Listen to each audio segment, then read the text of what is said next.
Hi, my name is Sherwin Lai. I'm the Interp captain at Bellarmine for the 2019 to 20 Square and Speech and Debate. Today, I have a video introducing you the event called Dramatic Interp, or often shortened to DI. This is an event that I specialize in and I've done for 7 years now, and it is one of my favorite events to do. So I'm excited to get started. So without further ado, let's get right into it. So what is dramatic interp, or DI? Now, the goal of DI is to make people cry. That's an easy way to put it, but I don't think it's like that entirely accurate. What you want to do is cover the most emotional distance. And oftentimes this just turns into who can like out sad everyone else, especially nowadays, I think. But either way, you're trying to show a dynamic range of emotions and perform typically a monologue. Okay, a monologue is basically like a one-man show, I guess, or just a one character speaking from his or her first-person perspective. Some dialogue is okay, and sometimes we might briefly go into other characters, but most DIs you see will be basically a monologue, an entire one character kind of deal. So usually involves characters in a story, so there's definitely a narrative behind it. We'll get into that in more detail, but more often than not, the whole thing is delivered in first person. And again, the goal is to have not just be sad and dramatic, but have a diversity of emotions, right? So we want to show that dynamic range, not only with blocking, but with like facial expressions and, eyebrows, eyes, like physical movement. And just to be clear, you do not have to cry in a DI. I would probably recommend against it. But some of the material you'll see or you'll perform will be more heavy and sometimes dark than other events. So do keep that in mind. So what kind of source material would you use in DI? Typically, we would look for things in books or novels, plays, memoirs, monologues, short stories, movie scripts. Right now, we have a script cave or collection of scripts that we own. Whether or not people have done it in the past from our program, you can use the internet to help you, of course, to search for these scripts. You can order from drama publishing services, Broadway, or if you think of something you might have read before that you think may or may not work, you can bring it up. We can take a look at it and we might be able to cut it. Many of these DIs nowadays deal with some kind of identity and or social justice issue.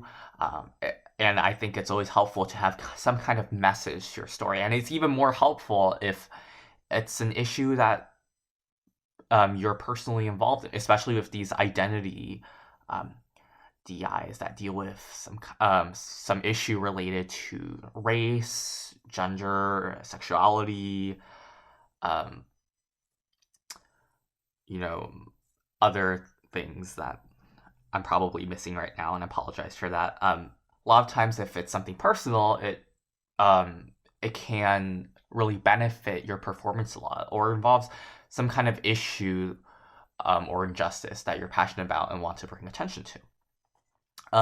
When you're looking for a piece, make sure to search for that dramatic plot arc, right? Some kind of build up to a climax, which is like the most intense dramatic point in your speech. And often you will have to cut out characters. If there are multiple characters involved, a lot of times we want to cut it into a monologue, so only keep one character. It can be tricky, but I think it's most of the time it can be accomplished. Or if there are just like 10 different characters, right, you want to cut it down to like 2 or mostly 3, but I would say for DI you still want one primary character that you play. So here are a few rules of the event that you may or may not be familiar with. First, you have to use a new piece every season. So as soon as you perform a script at any one tournament in a given season, you will no longer be permitted to use that script ever again in a future season. So typically around the summer, we will search for new scripts for the new season. The source material can't just be some random page on the internet, right? The California is actually pretty strict about this. It has to be a print published in single source. Single source means, for example, I cannot combine like 2 or 3 different short stories or books to combine into one DI, or different separate plays in an anthology. That would be illegal. It has to be one source. If you're unsure about the exact definition of that, be sure to consult with your captains. It can involve any number of characters. Like I said, most of the time it does involve one character in a monologue, but you are allowed to have more than one character, and many successful DIs do involve more than one character. You will not write any of the script, except you are allowed to, or you have to write an introduction, which comes after the teaser. I'll get into that in a bit.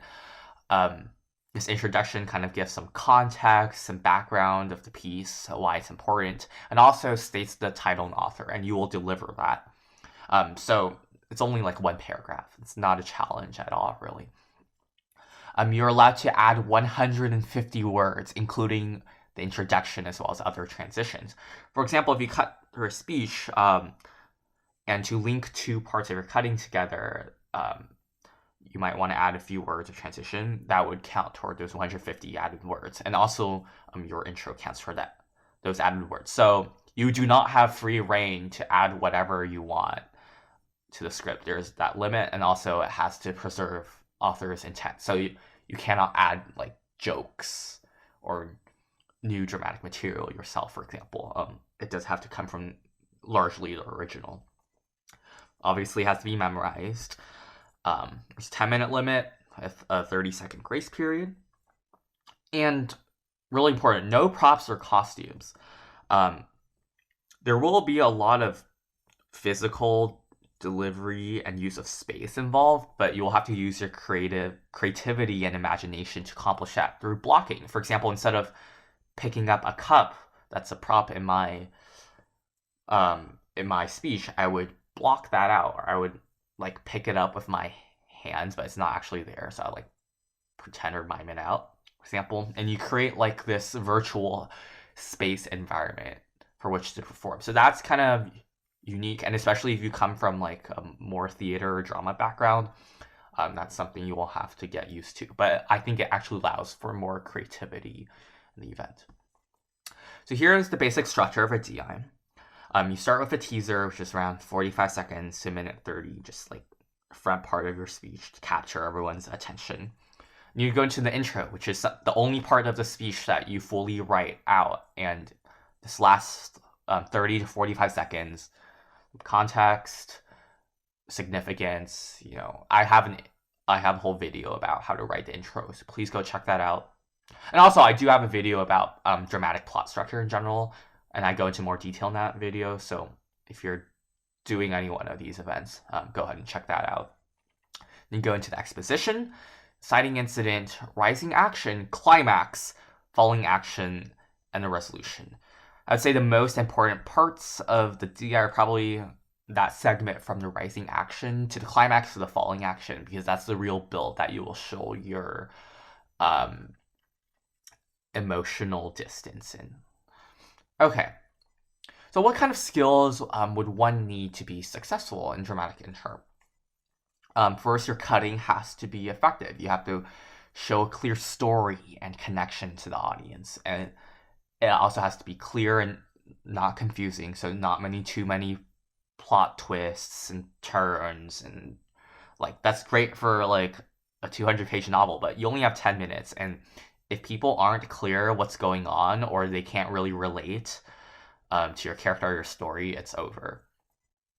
You want to have good emotional control, including facial expressions. This doesn't mean that you want to be the saddest in the round and you will just win. No, you have to show different types of sadness, different or more complexity, right? Or you're switching between frustration, sadness, anger. Those are all, even though they're negative emotions, they're different types, right? And we want to be specific with that control. Your facial expressions also have to be engaged at all times, which can be tedious for a 10-minute speech, but is definitely necessary for DI. Emotional control would also be ability to show contrast as well. So again, doesn't mean you have to be the saddest in the room, but does mean that you have to be the most dynamic and real. Drama is obviously a big part. There's this thing kind of called the intensity subtlety spectrum that you have to hit right depending on your judges.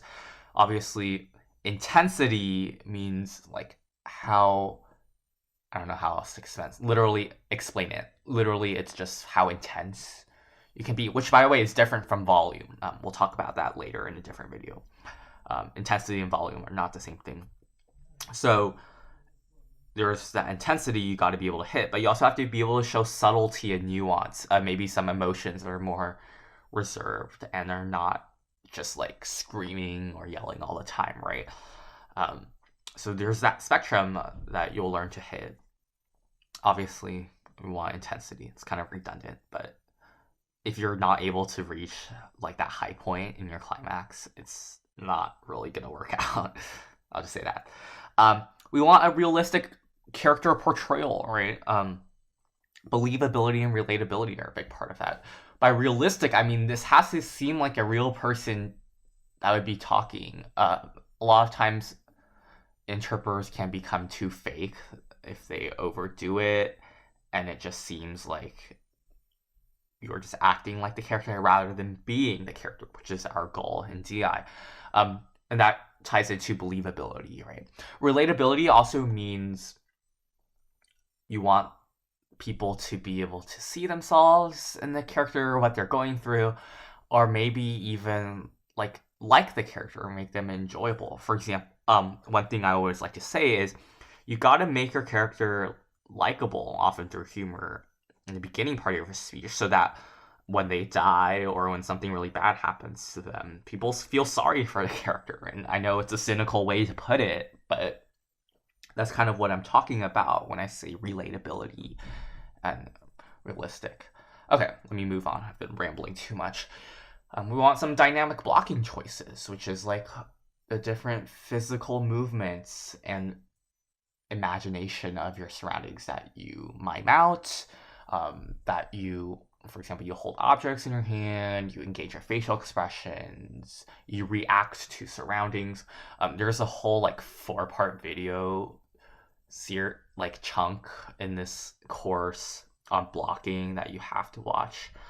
And I'll go over that in more detail. And finally, cleanliness, especially transitions. For example, when you're moving around, are they free from distracting movements? Are your gestures clean? Do you have unnecessary facial expressions? Do you have weird vocal patterns we want to get rid of? Right? Do you take extra steps that look awkward and are not necessary? Are your transitions clear, transitioning into the intro, out of the intro, between sections of emotional things, right? These are all skills that I will actually have videos for that you need to master. And I even have a video just about cleaning up. But cleanliness and DI is super important. It doesn't matter if you're the most intense and the most sad, but if you cannot keep everything still and clean and undistracting, it's not going to work out. So that's something you got to work on. It's definitely something that's hard, or harder than you might think, but it's definitely something practicable or something you can get just by putting a lot of time and energy. And it's not impossible by any means, but it might take more work than you might expect. So that's about it for this video about DI. Hopefully this was helpful in getting to understand the event, the different rules and parts of a DI, as well as what kind of skills might be necessary for DI. I think maybe this sounds a lot scarier than it actually is, or I've gone over a lot of things and it sounds like there's a lot of skills involved. But I can promise you that DI say is one of the more accessible Interp events, and if you really put time and energy with it, work with your peers, your coaches, really dedicate your time, spend energy on it, it's something that you can definitely acquire even with like zero acting experience, which is my case. So that's about it for this video. Thank you for watching. If you have any questions, ask your captains, your coaches, or even me. All right, see you next time.